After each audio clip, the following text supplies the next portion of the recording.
I really have no words for how incredible these revelations in these chapters were, at least no words that really do it justice, but I am going to try. I had no idea that I'd be doing a video about how all of Bleach might have just been completely recontextualized, but here we are. I feel like I've just been on an insane roller coaster ride, but then again, Bleach has felt like that for like the last, I don't know, 20 to 50 chapters. This was just the biggest and scariest drop of the roller coaster so far, and I'm not kidding when I say that this kind of completely changes everything I thought I've known about Bleach from the beginning, and I have Sosuke Aizen to thank for it, because of course I do.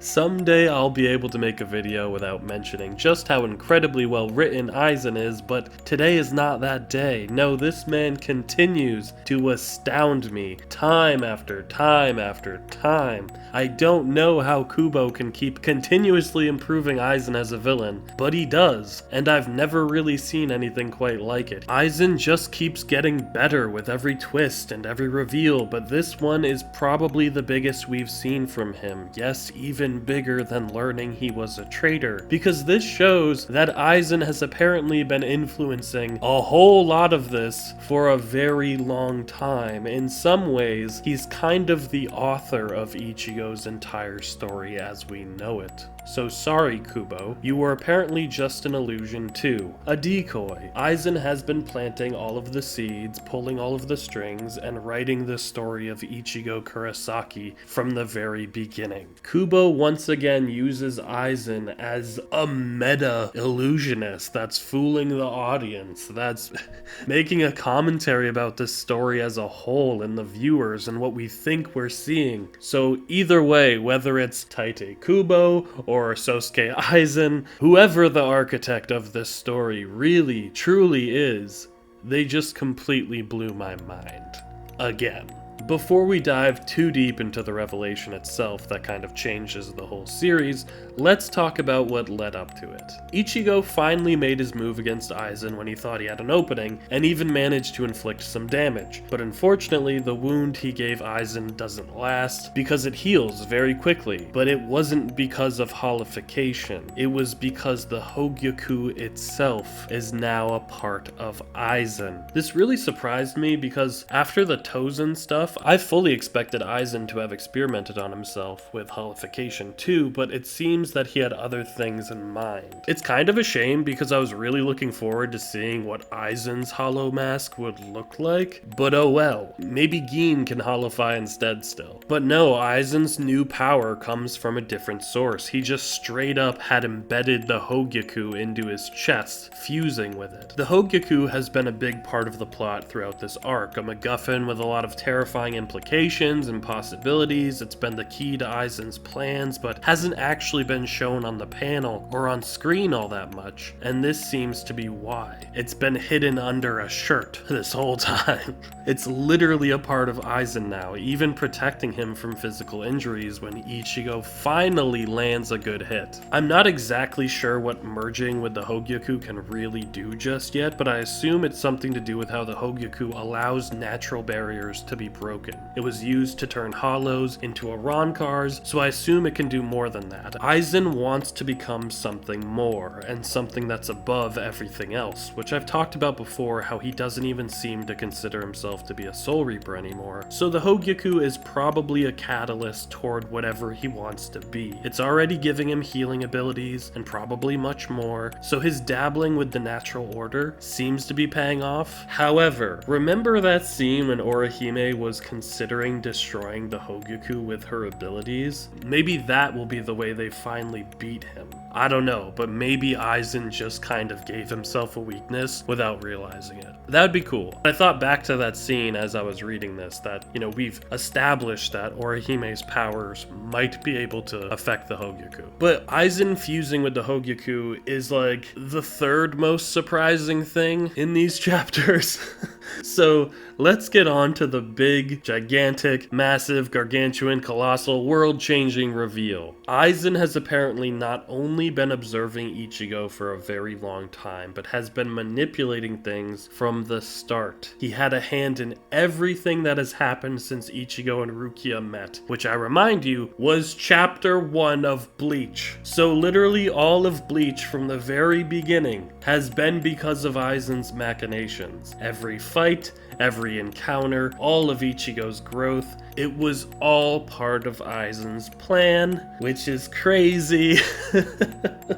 And like, what the hell? Obviously, Ichigo's initial reaction to this information is denial. That's a natural response when you hear something terrible. Like, think of Luke Skywalker when he's first told that Darth Vader is his father. It's not true. It's impossible. This is a similar situation to that, because how do you take the news that your own life has apparently been a lie and been controlled by someone evil that Ichigo barely knows, that he never knew was pulling all of the strings of his life all along? Of course he would refuse to believe that at first, but the more that the information is out there, the longer it's out there, the more he and us viewers will have to accept that it is unfortunately the truth. And I do think it is. I think Aizen is being honest here. Quick aside, these few panels when Aizen puts up his finger and tells Ichigo not to raise his voice, just one simple little action is depicted so powerfully by Kubo. There's just so much authority in the smallest gesture that really showcases how masterful Kubo is as a visual storyteller. He didn't need to draw Aizen's index finger like this, but he did,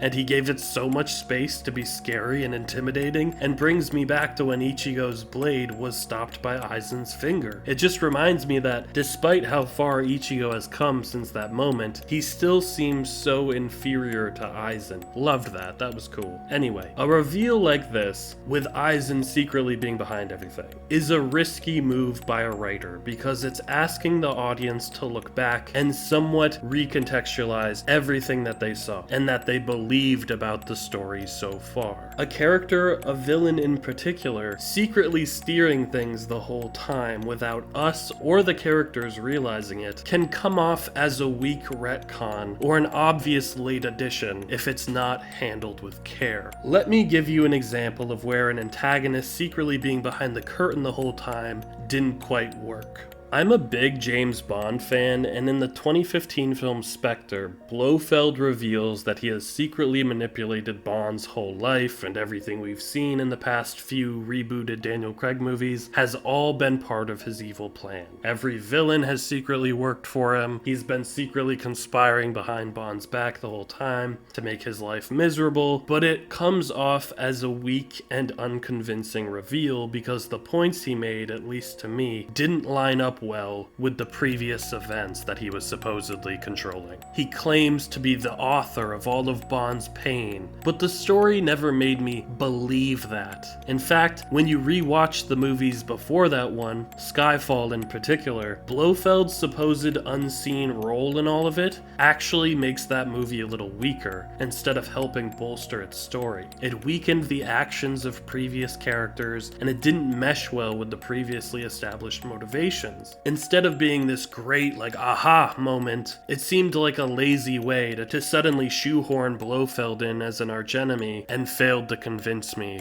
that it was legitimately part of the story's framework the whole time, because it wasn't. But Bleach managed to avoid the same potential pitfalls that Spectre fell into when Aizen made a similar claim, because Kubo did make it seem convincing. I don't know if Aizen's revelation here was always part of the story, or if it was something that was thought of later and then surgically placed into the narrative really well, but the point is that this feels like a natural twist and an inclusion that makes sense, particularly because of how Aizen backs up his claim by the way he talks about the past events. He lists all of these earlier events, a hollow showing up immediately after Ichigo met Rukia, the Menos Grande being drawn to hollow bait that was only supposed to learn standard hollows, that the Soul Society found Rukia just when Ichigo was getting stronger, people fighting Ichigo at times when he actually stood a chance, all conveniently helping him grow. He goes through all of these, and then asks,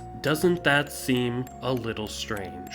And I'm just sitting there thinking, you know what? That does seem a little strange. A lot of those events, looking back on them, were pretty convenient or a little odd. Aizen ponders if Ichigo thought it was just fate or coincidence that made those things happen the way they did, and in a way is pointing out that people like me would never think much of it because Ichigo is the main character of this story. Even subconsciously, we don't always think about those kinds of things because these are the events that set the plot into motion or take it in interesting directions. I know I never really thought much about any of these events till now, the actual logistics behind them. They weren't so blatantly strange to feel like weird plot conveniences or plot holes at the time, but just weird enough to look back on and realize that, yeah, it was kind of odd how some of these things happened the way they did. It's when Aizen questions whether or not Ichigo's wins were based on his actual skill and effort, or if Aizen made it happen, that really upsets Ichigo. We've seen that he's someone that cares about his honor and having some pride in himself, you know? Like when he didn't want to beat Ukiura using anything but his own abilities. So yeah, this sets him off thinking that none of his accomplishments were actually his own. It was all predetermined, or at least meddled with in some way.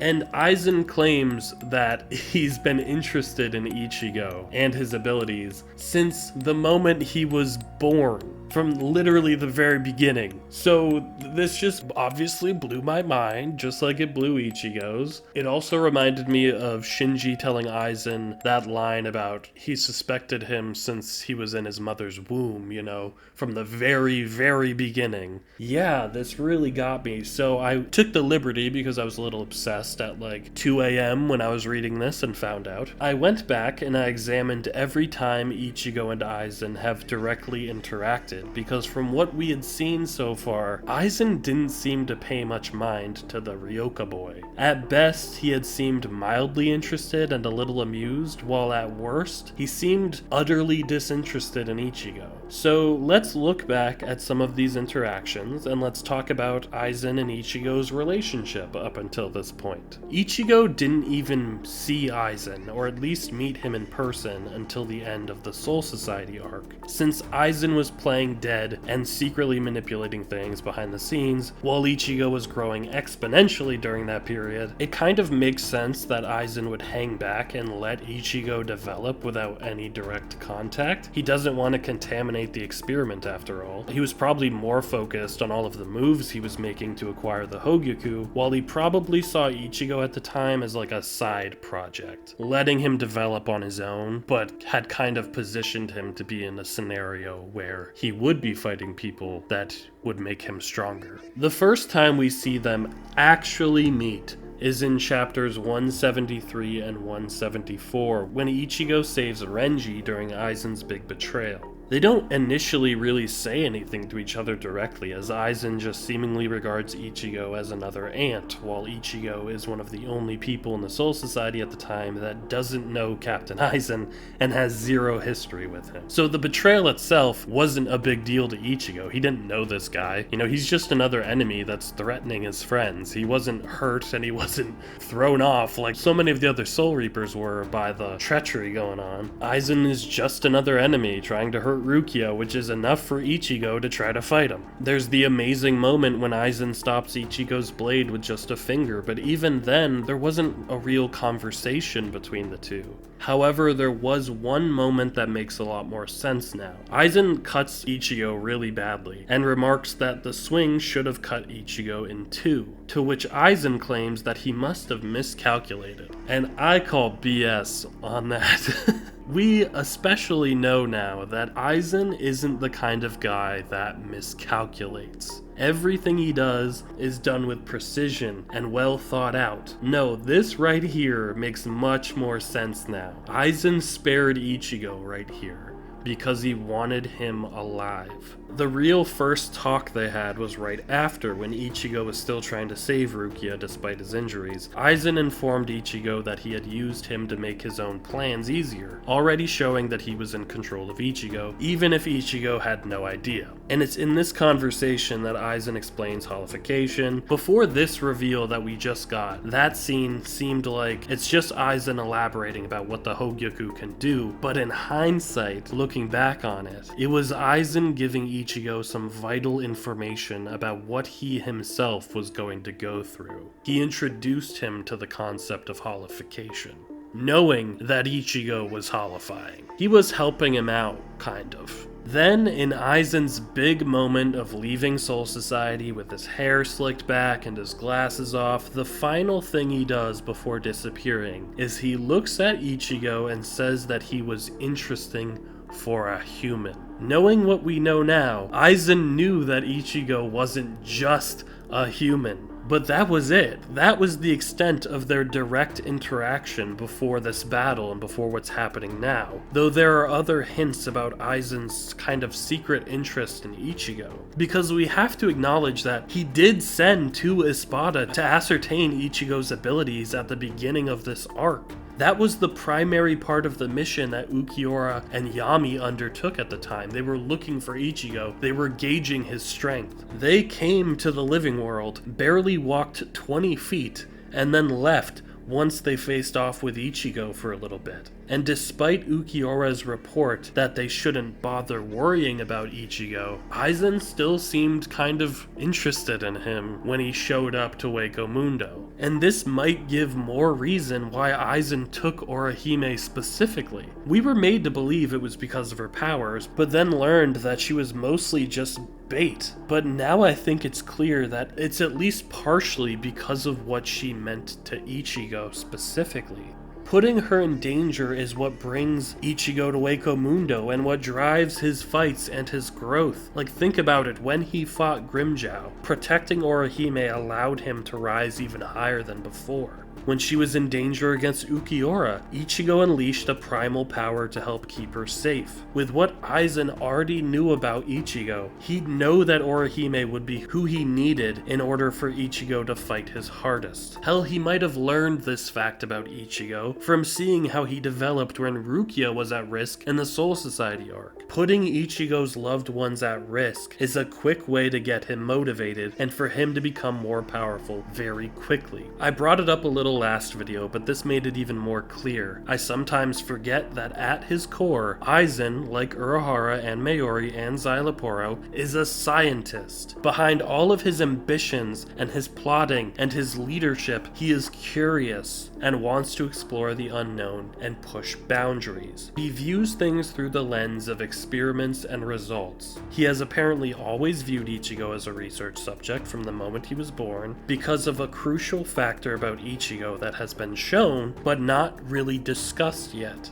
He is part human and part Soul Reaper, which ever since the reveal of Isshin being one, it seemed clear that this is why, at least partially, Ichigo's powers grow as quickly as they do, and why he has so much unexplained potential that other characters see. But Aizen doesn't even get a chance to finish revealing Ichigo's special birth when the concrete, undeniable proof of that birth suddenly appears in front of Ichigo to provide an answer. Isshin, in his Soul Reaper garb, shows up to help Ichigo, and it's about time. I've been waiting for this moment for so long, like a year since I read those chapters when we first saw Isshin as a Soul Reaper. So much has happened since then, like that was before I knew who Ukiura was, or who Grimmjow or Nell or any of the Espada were. So much has happened since then, it's ridiculous. That was so long ago. And yet, it's clear that Kubo was waiting for the perfect moment to tell Ichigo about his dad, and this was a beautiful time to do it. Now Ichigo sees that Aizen is at least partially telling the truth about him because he is special. He's the son of a Soul Reaper and a human, a hybrid, and I'm so excited that we are hopefully going to learn more about this soon because the knowledge of him being part Soul Reaper from the beginning has been hanging over my head ever since the Isshin reveal, but it was completely unknown to Ichigo since then,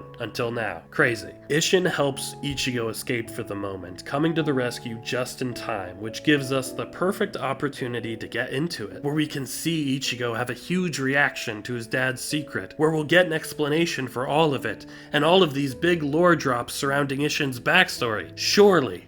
But we don't. Instead, we get something much more minimal and poignant that, in some ways, I think works so much better than if Isshin decided to tell his life story right there. We get something much more real. A father and son both on the precipice of an earth-shattering conversation, but also in the middle of an actual, apocalyptic event. It's just not the right time, and that's what makes it perfect. I love that even in the midst of this huge, life-changing discovery, Ichigo and Isshin slip back into how hilariously contentious and hostile their relationship has always been. It's a shock to see his dad as a Soul Reaper, and yet it's still his same dad. That hasn't changed, so the dynamic is still the same at its core, and I love that. But what I love even more is how Ichigo handles this reveal and how Kubo uses it to really show how far Ichigo has come. He doesn't want to force Isshin to tell him everything. He respects that Isshin probably has had good reason to keep it from him and will wait until his dad is ready.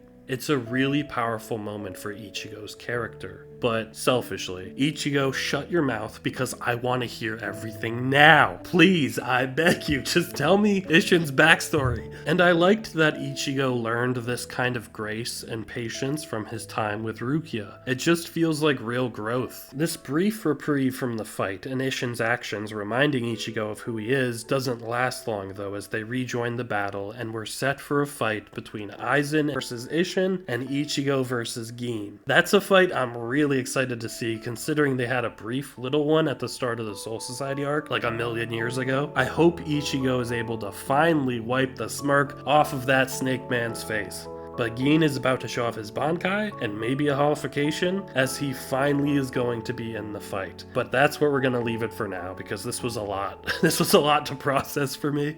What a crazy reveal. I can't wait to see how these fights go. Yeah, this was crazy. Absolutely crazy. Yeah.